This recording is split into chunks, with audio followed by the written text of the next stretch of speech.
माँ की आखिरी चूड़ियाँ। नमस्कार दोस्तों, आज मैं आपके लिए एक ऐसी दर्दनाक कहानी लेकर आई हूँ जिसे सुनकर आपका दिल भर जाएगा। यह कहानी एक माँ के प्यार, त्याग और दर्द की है।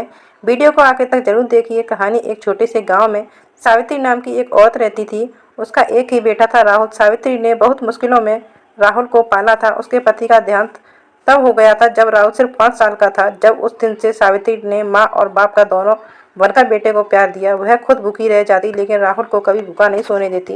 दूसरों के घर में झाड़ू पोछा करती, खेतों में मजदूरी करती, लेकिन बेटे की पढ़ाई कभी नहीं रुकने दी। राहुल भी अपनी माँ से बहुत प्यार करता था। वह कहता था, माँ, एक दिन मैं बड़ा आदमी बनूंगा और तुम्हें सारे सुख दूंगा। सावित्री उसकी उसकी बातें सुनकर बहुत मुस्कुरा देती और कहती, बस बेटा, तो खुश रहना, यही मेरे लिए सबसे बड़ा सुख है।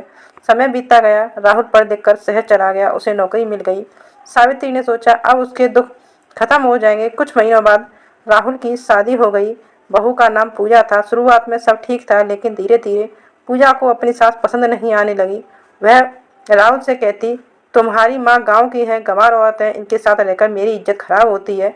राहुल पहले तो चुप रहता, लेकिन धीरे धीरे वह भी माँ से दूर होने लगता। एक दिन पूजा ने साफ कह दिया, या तो मैं इस घर में रहूंगी या तुम्हारी माँ। राहुल ने बिना सोचे समझे अपनी माँ को गांव वापस भेज दिया। सावित्री ने कुछ नहीं कहा, बस अपने आप से छुपाकर बोली, खुश रहो बेटा। वह पुराने टूटे घर में अकेली रहने लगी।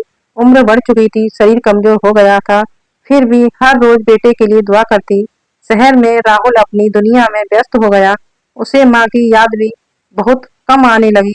एक दिन गांव से फोन आया, राहुल जल्दी आ जा, तेरी माँ की तबीयत बहुत खराब है।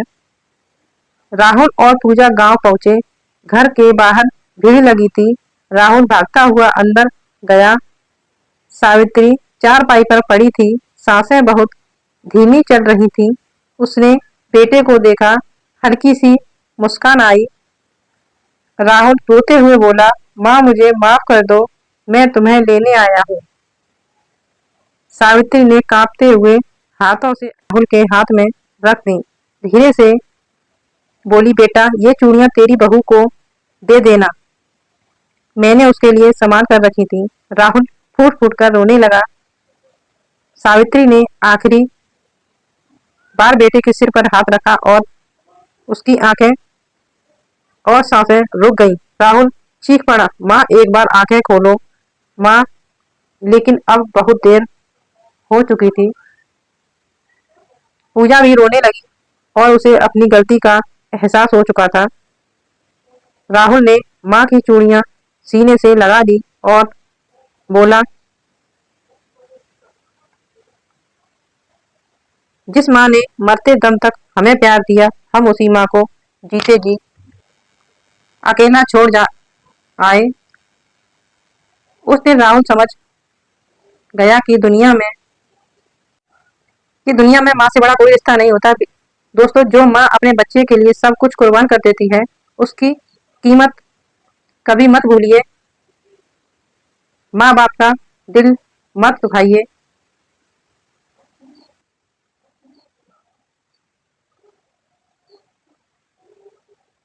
अगर इस कहानी ने आपकी आंखें नम कर दी हो तो वीडियो को लाइक करें, शेयर करें और चैनल को सब्सक्राइब करें। माँ बाप की सेवा कीजिए, क्योंकि उनके जाने के बाद सिर्फ पछतावा रह जाता है।